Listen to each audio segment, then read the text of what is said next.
I'm back from Vegas, Las Vegas. Went to the NAB show, had a few missions in me going over there, and I think I accomplished quite a few of them, so I'm a little excited about that. So for those who know who I am Carlos Phoenix with Live Streaming Master, and preparing solutions for content creators from soup to nuts is what I like to call it. A all-in-one package or all-in-one solution where you can just go to one person, one place, one service, where you can get all the tools you need, such as cameras and hard drives and everything you need to start creating your content empire. But as much as you're still going to be using social media and maybe YouTube and things of that nature to kind of market and promote yourself, I want to be able to offer solutions where you are the person that's going to control your brand and scale with support such as advertising and so on. So advertising was my last bit that I was missing, and not anymore. So now the ad solution for those who are ready for those type of ads is there. Now, how I'm going to be doing that is what I'll be announcing later in the next weeks or months, as long as it takes to make sure that it's all in place. But what it means to content creators who have a lot of content, who are generating content, who want to be able to use live, who want to be able to keep the conversation and the, being able to chat and being able to bring in guests and all that type of stuff, all that is still in place, except now instead of using strictly social media, you're going to access people in their living rooms, access people in their televisions, their mobile phones, but with your control, not the control of your social media platform that you're strictly using. Because if you noticed, for example, in groups, they have changed the way you can actually stream to groups. In Facebook, you're able to still stream, but you now have to use RTMP. For some people, that's confusing. For some people, that's a little bit of annoyance. It's like a hindrance. And so on. And there's dozens and dozens of tools that can be used to create live broadcasts: StreamYard, Ecamm, vMix, TriCasters with Visit. And fortunately, a majority of those I offer and sell. But I also sell other solutions where you don't have to go so deep in the pocket, at least not long term. Maybe initially you go a little deep in the pocket, but then that's it. You're done with your expenditures, and now you're focused on content creation. And then as the solution goes, as you're creating more content, then I offer more things. But one of the things that I wanted to do is create or have more content on my website so that people understand better what kind of options and solutions there are. And so I've been, editing since I've been back. And let's see, I'm just going to randomly select one. Here's basically one of the videos that I was putting together, and I'm going to lower the volume to this. So one of the things I'm showing here is just a quick little video edit. Let me lower the volume. So I'll be showing off some product that we offer from the manufacturers themselves. What's up, Anna? How are you? And so these are the things that I've been editing together that I'll be putting on my website. I'll be sharing here and there with you guys. And then I'll do Q&As and all sorts of things. So these are all the tools that I sell. So I sell these high-end tools. What's up, Anna? I missed you too. And so a lot of people don't know that I even offer some of this stuff. Some of you have been watching me, and as much as I might mention it, you don't realize that these pieces of hardware are the things that I offer. So anyway, I'm going to lower the volume on that.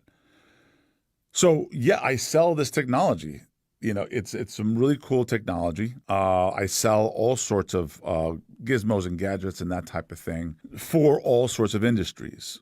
So, for example, for churches, I offer stuff for churches. For schools, I offer stuff for schools. What you end up finding recently, and when I go to YouTube, it's like, wow, everybody's focusing on only one solution or maybe two. You start realizing that all these content creators are all kind of looking the same because they're using the exact same tools, the exact same camera, the exact same microphones, and so on and so forth. And what I've done is, through a lot of work, connections, conversations, is say, hey, manufacturers, you're not getting noticed by the smaller consumer, by the end user, because they're going to YouTube and they're just seeing 2 or 3 solutions. And what I want to be able to say is, look, for your specific one, the solution you're using is not maybe the best solution. I want to be able to offer you something that fits exactly to what you're doing, that is not more complex than, what you want to do, but lower cost or better light or better imagery or better such and such. So that's part of what I've been working on doing. And I'm excited as to all the new stuff that I'll be offering. Now, one of the key things of what I wanted to do is make sure that I'm offering, especially on the low end, products that are not only amazing, that are easy to use, but by the most part, you're not paying a monthly fee, right? Because a lot of the monthly fees are great for people who are just making a good amount of money. Now, StreamYard is a good low-end solution, and no, not insulting them by any means. I love I've used them, and I love their work. But it's still, no matter what kind of features they add, fairly low-end. Now, why? Multi-camera is a big deal. Yes, you can do something like this, but it's still, what I would consider low-end. I want to be able to really control some of the feature sets and how you can upgrade your features. So here, for example, I'm showing off, I'm watching, obviously, with my phone, any kind of comments and stuff like that.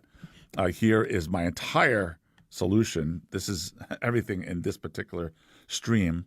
And I'm not even using a computer. Now, I'm using a computer here where I'm able to show off some videos from the computer because I'm editing on that computer.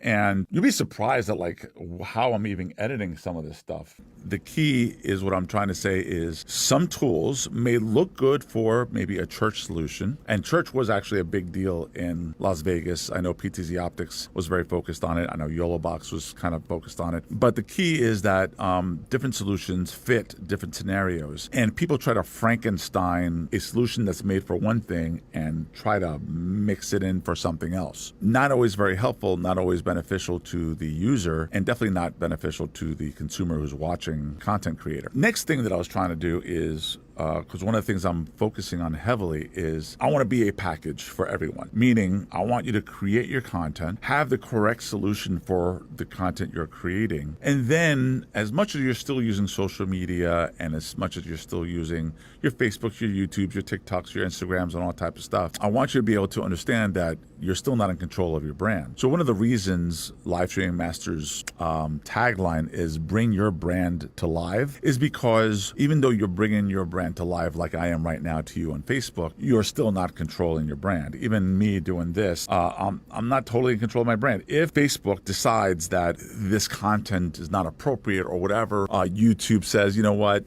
you mentioned chocolate, I don't know, whatever. They have the option to say, you know what, we can't put any ads on this because you said something that the ads are not happy with or whatever. Hence, you're kind of given the boot or you're damaged.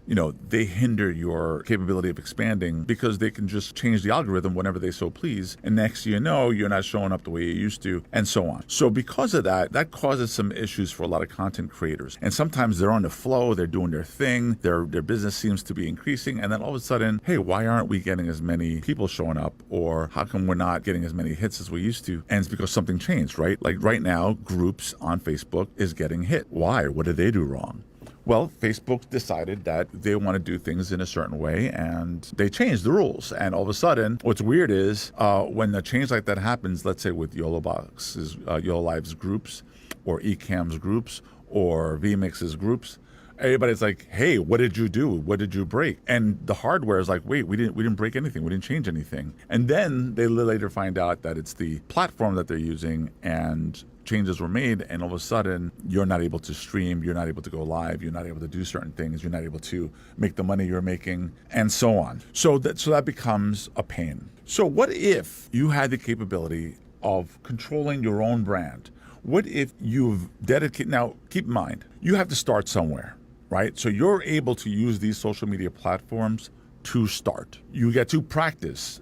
This is practice. Being able to go live on Facebook and YouTube is practice. We are literally in the beginning stages of what you have no clue what you've entered. I have, because since 1997, when I started live streaming, I knew this technology, this capability was going to be the future of content creation. Being able to go live and it's free, or it's low cost, or it's using something that fits in the palm of your hand. When I started, none of that existed. I was Frankensteining computer parts and other pieces and cables and mix minus and all this stuff that the high-end guys used to have and would cost $250,000 plus, sometimes $1 million just to get a studio. The first studio I did, 1997, was a multi-million-dollar studio, and they couldn't stream because, well, they were streaming, but you guys only had 56K modems or 33.6K modems. You were not able to receive the beautiful content that was being created. And they wanted to live stream entertainers and rappers and all this stuff. And the company I was doing this stuff with, just the technology wasn't there yet. And that's when I realized, but when it is, this is going to be powerful. I mean, you're able to become your own television station. And that is where the birth of everything that I'm doing started in terms of a thought, a concept. So back in 2002, 2003, I knew streaming was still going to be too difficult as much as I was learning how to build my own little studio type thing. And I started what's called back then a DVD magazine. DVD was an easy way of creating content and delivering it. But the concept was that the magazine had to be then sold in retail stores where they sold magazines. It was a lot of work, same kind of parameters, your multi-camera content creation, recording, editing, graphics, the whole 9 yards, but the delivery was on a DVD. And you can choose what you wanted to see in the menu of that DVD. So I was using like DVD Studio Pro, which was a Mac application. I was creating professionals, menu structures and all that type of stuff, really complex things. Little did I know, then it would go to Blu-ray and then it would go to streaming, and then here we are. But at the same time, I knew about streaming and I just kind of adjusted accordingly. So I know I'm yapping a lot and I apologize, but sometimes I do these videos as a memory so that 10 years from now, when I look back, I'm like, see, I was talking about this. In 10 years, what you're seeing right now will be completely different. What you're seeing right now is the birth of what was performing on radio, what was the original black and white TV. What we are experiencing now in terms of content, and you see Dr. Tachi doing it, and Dr. Vibe, Owen, yeah, they're talking a lot of people are talking to companies to create content, and as do I. A lot of the content creation that they're conversing about is marketing your business. I'm in a little bit of a different field. I sure understand that, yes, you can use these same tools to create your content to market your brand, but by no means am I thinking that that's the future. It's not just marketing. That's a piece of the pie. The grand plan is content itself. So if you can imagine tuning into your Netflix movie and then realizing, you know what, there's an enhancement product to that movie where the movie stars are being interviewed and you get to learn more. And guess what? They call that now a podcast. It used to be your late night TV show. So what is a late night TV show? Those late night shows where they're marketing movies and they have the actor come in for like 5 minutes and they laugh a little bit, do a joke, and then they say, well, tell us about the next project you're working on. That's a big ass commercial. Well, now you're kind of getting along the lines of what I'm talking about. So podcasts, your YouTube videos, all the type of stuff that we currently watch, to me, is going to be the future of your next thing you tune in on your television. The key to what I'm talking about is that you start improving on the quality of your content. Sometimes that requires slightly better tools. So, Ecamm right now, I think, does a great job as to giving you the visuals that you're looking for and animations and video playback and all that type of stuff. YOLO, I think, does a great job as well as creating content. In fact, one of my clients that has an OTT channel, they do about 20 shows a week, and it's all using YOLO boxes. Why? Because it's easy to use. It records your video. You can ISO record each individual camera. You can re-edit the show if you want to. But the key is that when it's streaming on my platforms, on my technology, it looks like a TV show live, right? All real time. But the key differences is that once it's done, we have AI that will strip the audio and release it to all your podcasts after the AI does also the title and the description. So you're just focused on your podcast, and then you say goodbye, later everybody, and then all of a sudden, within minutes, it's already released to all the different podcast platforms as audio only. But on your OTT or your channel, it's available right now for people to watch live or shortly after you're live as another piece of content on your television network, right? So here you are, instead of it being on YouTube and relying on YouTube's algorithms and advertising and stuff like that, you can have your brand as a downloadable app on a phone or television, and you're capable of having people watch your brand, be a fan. We have the ability of having a live broadcast with a chat, and you're capable of having all the same engagement. Now, here's what the next gen is.